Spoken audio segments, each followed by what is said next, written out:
बेटा, तुम कौन हो? किस राज्य से आए हो? महाराज, मैं वही अंधा और गरीब हूँ जिसके साथ आपने अपनी ज्येष्ठ पुत्री अभागिनी का विवाह किया था। राजा को अपने दामाद को इस शाही रूप में देखकर बहुत शर्मिंदगी महसूस हुई।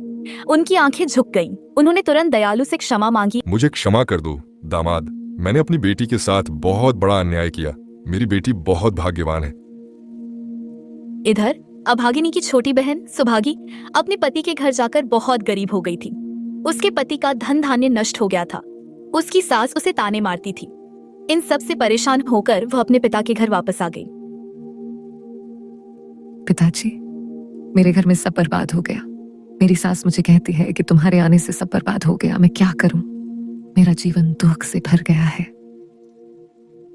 बहन सुभागी, तुम मेरी बात ध्यान से सुनो। जीवन में कोई भी व्यक्ति जन्म से अभागिनी नहीं होता और कोई जन्म से सौभाग्यशाली नहीं होता। यह सब हमारे कर्मों और भाव पर निर्भर करता है। तुम भी संत कबीर साहिब की शरण में चलो, उनके भजन सुनो, दान दक्षिणा दो, गरीबों की मदद करो। तुम यह सब सच्चे हृदय से करोगी तो अवश्य ही तुम पर भी कबीर साहिब की कृपा होगी।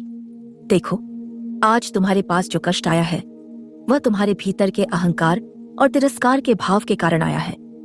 मैंने भी बहुत कष्ट सहा, पर मैंने सेवा और निस्वार्थता को अपनाया। अगर तुम्हारा कर्म अच्छा रहेगा, तुम्हारी भावना शुद्ध रहेगी, तो तुम्हारे घर में सुख और समृद्धि का वास होगा। तुम ईर्ष्या और द्वेष को छोड़कर संतोष और सेवा को अपनाओ। अपनी बड़ी बेटी की यह गहन शिक्षा राजा मानसिंह को भी एक बहुत बड़ी सीख मिली। उन्होंने भी अपने दामाद दयालु और बेटी अभागिनी से कबीर भक्ति के मार्ग को अपनाया। फिर सुभागी ने भी अपनी बहन की बात पर ध्यान दिया और संत कबीर के वचनों का पालन करना शुरू कर दिया। धीरे धीरे वह भी पुनः धनवान हो गई और उसके घर में खुशहाली वापस लौट आई।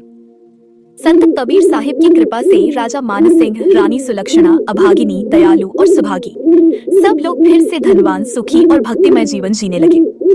इस कहानी की शिक्षा यही है कि ईर्ष्या, अहंकार और द्वेष से भरा जीवन काल हमें दरिद्र बनाता है।